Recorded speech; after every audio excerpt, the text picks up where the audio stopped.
What's going on, disc golfers? This is very exciting.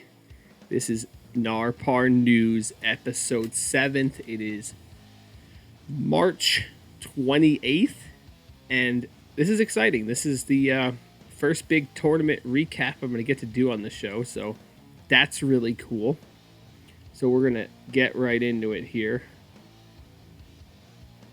This weekend was the Pfrommer Woods Meltdown C-Tier out in Williamson. It marks 1 year anniversary of me playing tournaments. Last year was my first tournament ever. I tried to get out there and do better than I did last year, and I succeeded at that. And I hope a lot of you succeeded at it as well. I have a little recap video here I'm going to show here real quick before we get into the nitty-gritty here. So this is just some random footage I took while I was at Pfrommers Woods here. A little basic info for you. See, Dylan was the TD. Here's Ben making a nice putt there. It was a little bit muddy out there for sure. Conditions were not great.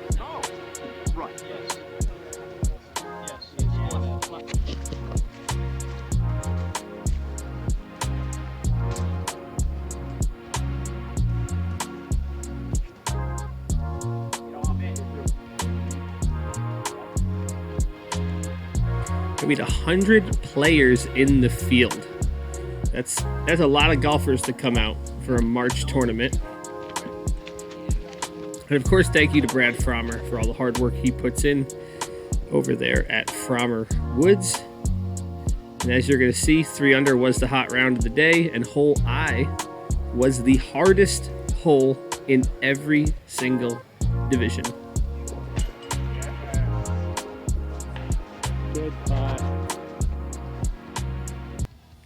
All right, so we got a little basic info out of the way. I have a whole page of notes here. I'm very excited to get into this. So let's get into this. We're on the PDGA website. This still says unofficial, so maybe that'll change. But for the most part, I'm going to go ahead and assume that it's official. So we're going to dive right in some of the leaderboard. What we're going to do first is I'm going to break down the female divisions, and then we'll get into the men. So in open women, we had Sherry Herzog, shot plus 19. She was the only woman in FPO, so congratulations, she won. In advanced women, we actually had a couple people in the field here. So we had 4 people, and it looks like we had a tie at the top here at plus 17, which actually, and even the third place, plus 18 with Jennifer Cobb would have been better than the FPO score there. Now, as we look at this stuff, there's going to be multiple divisions that have ties. So I went up and looked this up, and actually on the PDGA site, it actually says that in a flex start, it's just a tie right here. A tie for first place at a flex start if the other competitor has already left. So I've heard people say stuff like most birdies gets a tie, or lower PDGA number gets the tie, but according to Rule 1.09 it's just a tie. So be it. Couple notes here.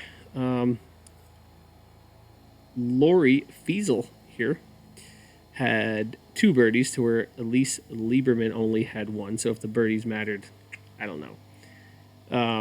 I do have here noted that Lori, they both shot an 842 rated round, which was 42 points above Lori's rating. And for Elise, not quite as high with her rating. I think her rating was pretty high to begin with.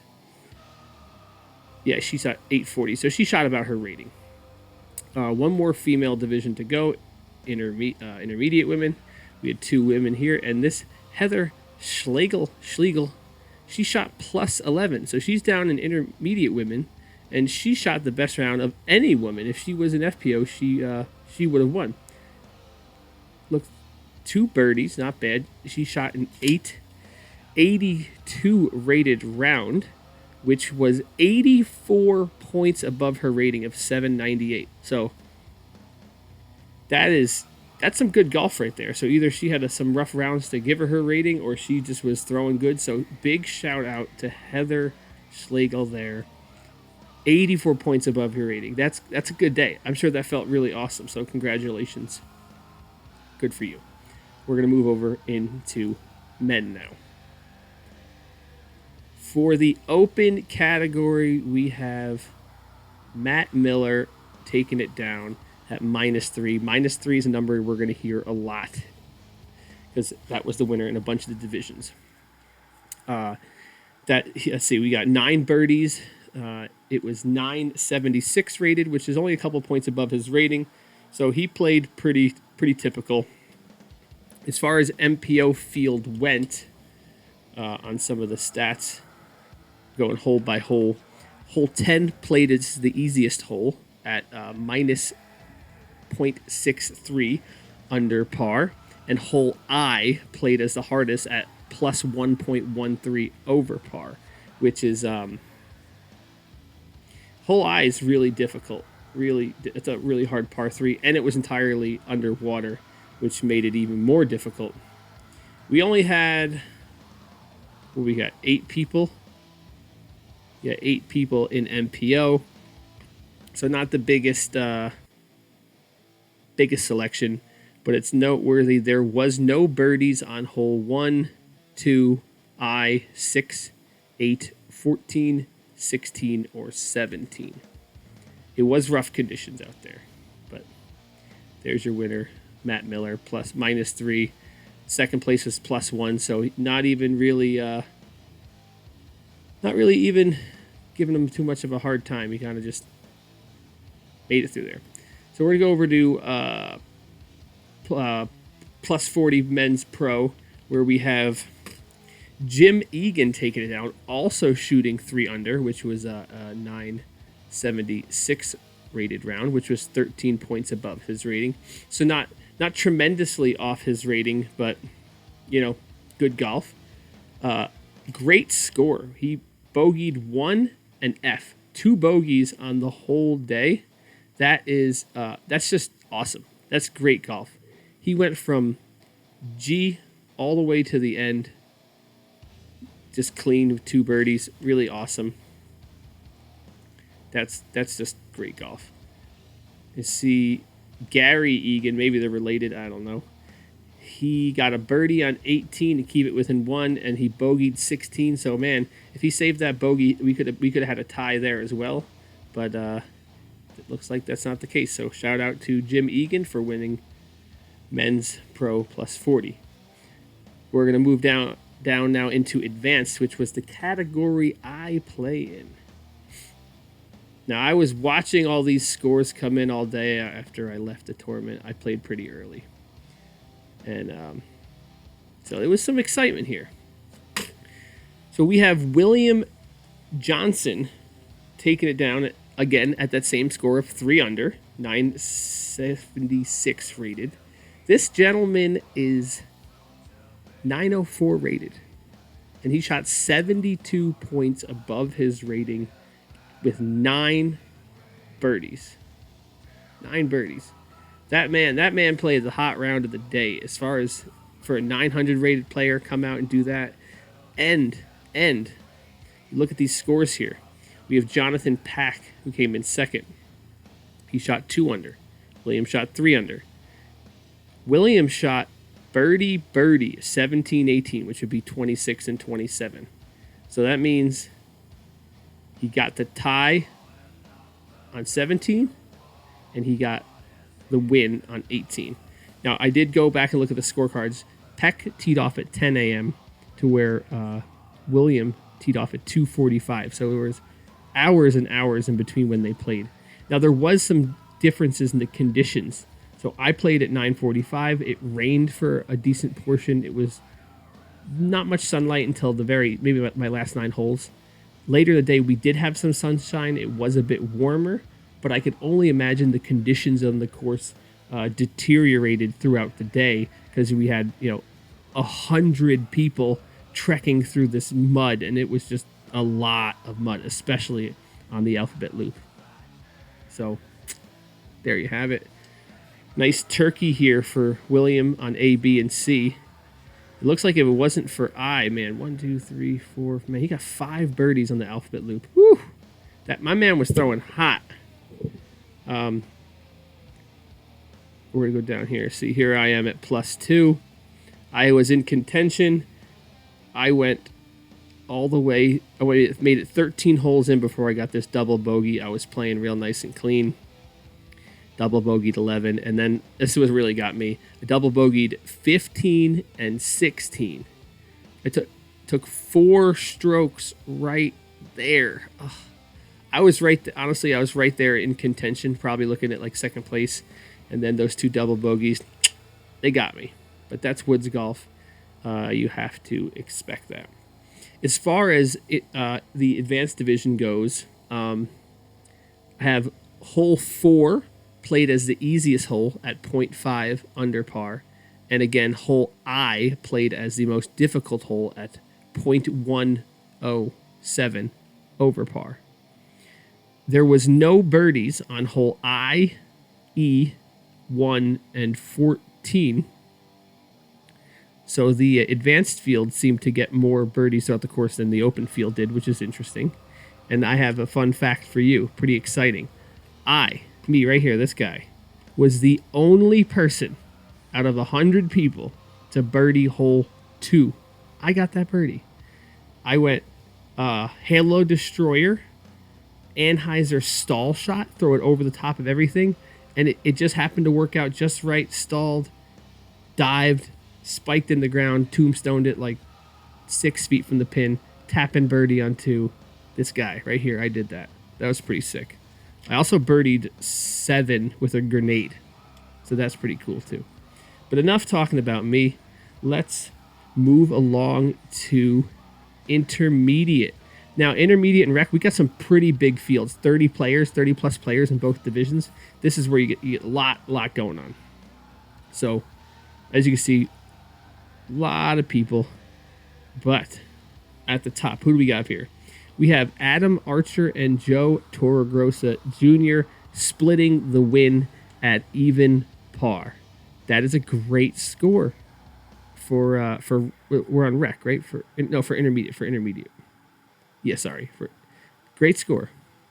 I can see Torregrossa here, man. He went from 5 all the way to 7 bogey free, 1 bogey, and then pretty clean through the end. Adam here, you see he got that birdie on 18. That's what did it for him, man. I didn't check what times these guys teed off relative to each other, but Adam pulled it off. Now, both these rounds are 956 rated. And Joe Torregrossa is pretty good, 72 points above his rating. But Adam Achter, this is like the MVP of the tournament.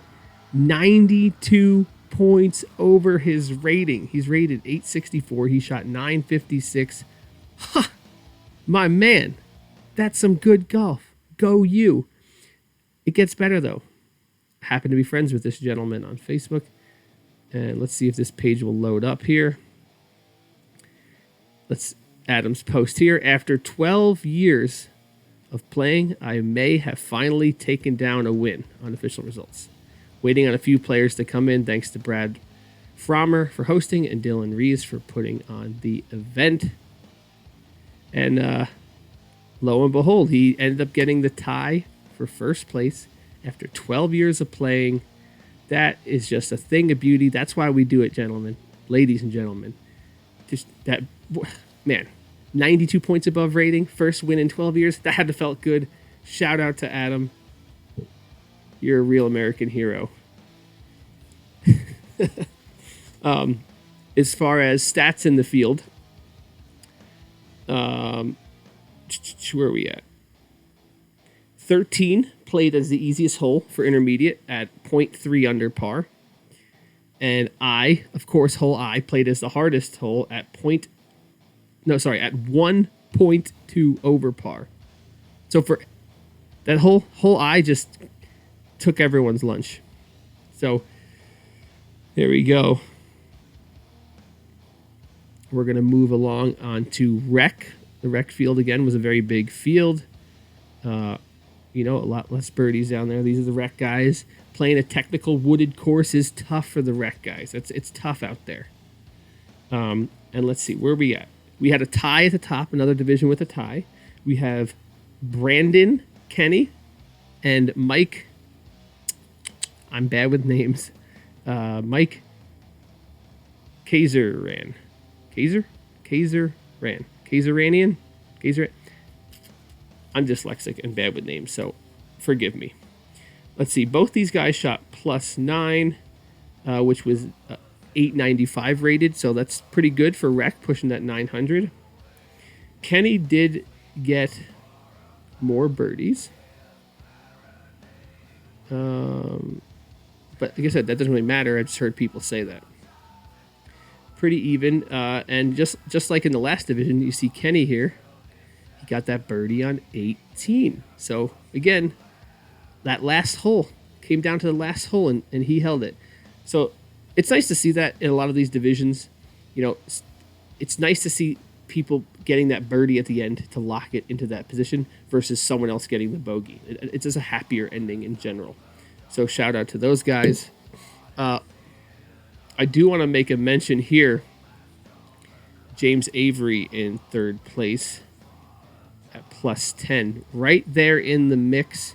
And man, look, he got double bogey 16, bogey on 17.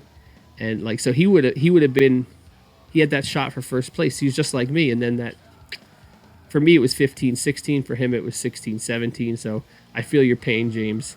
Thank you for the leopard I bought off of you. So shout out to you for that. As far as stats go for the rec field, we have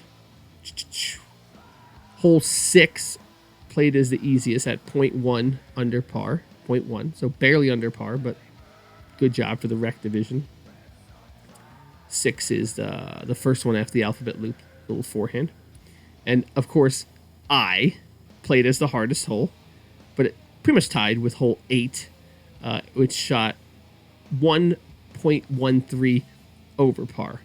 Hole 8 is tough, but hole I, geez, that hole I was just brutal, man. So that's it for my notes. Again, shout out to everyone who came out and played in the mud and the rain and the conditions. First tournament of the year. Awesome. Shout out to all your winners.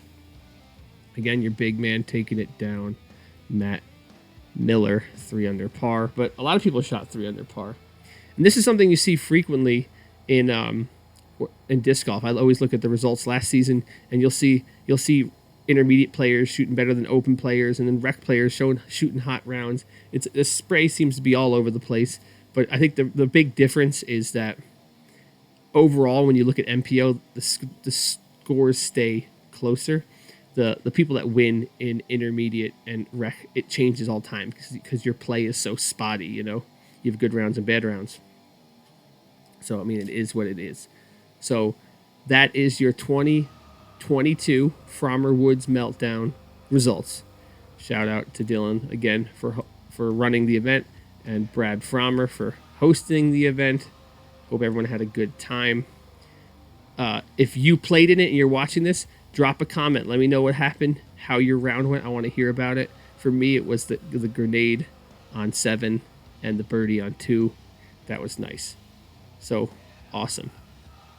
And there's 2 quick things before we wrap up this video. This coming weekend, there is this tournament, this Surprise of Fools at the Ironwood Disc Golf Course in Corning. It is a C tier. This is from what I understand, it's a private property. I've heard the course is very nice. There's some elevation. It's wooded. There's creeks. Also heard the holes are still fairly gettable, even though they're wooded. I am signed up for this. There's only 43 out of 72 people signed up.